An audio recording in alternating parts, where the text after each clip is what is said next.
Hello guys, new blog. আজকে এমন বৃষ্টি দেওয়া দিছে, রুম থেকে বাইরে বেড়া যান না।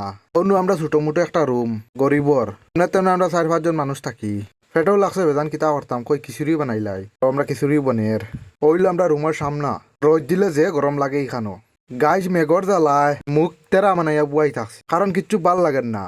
টপ টপাইয়া দিতেও থাকে, আবার থেকে হদারও খালি আবা দাবা করতেও আছে। তোরা সময় মেঘ কমাইছে, কই তোরা আটা ভিড়া করিলাই, তারপর কই না খিচুড়ি দিকে হইল কিনা না।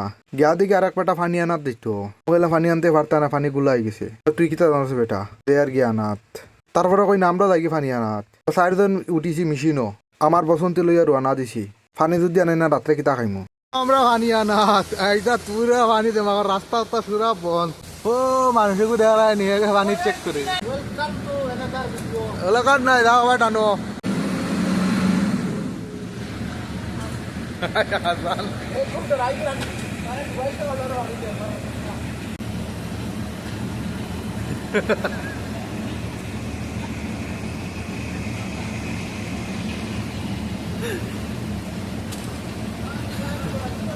আমরাও নালার থেকে পানি খাই।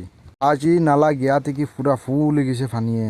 পয়লা মেশিন দিয়ে আমার বসন্তে দিয়ে চাইছিলাম আবার দাঁড়ো যাইতাম, পারছি না যাইতে। পরে এসকে বেটার আনা আসে আনিয়া যাবার, ওই বেটার দেখার লম্বা মানুষ ফ্যান্ট আটাইছে, আর বেটা তার রানা দিছে। আমি কই আজ মনে করে ডুবি দিত, অবশ্য না বেটা ফারি গেছে গিয়া। আমরা পানি আনা চলে গিয়া, নাহলে আমরা পানি খাইবার নাই।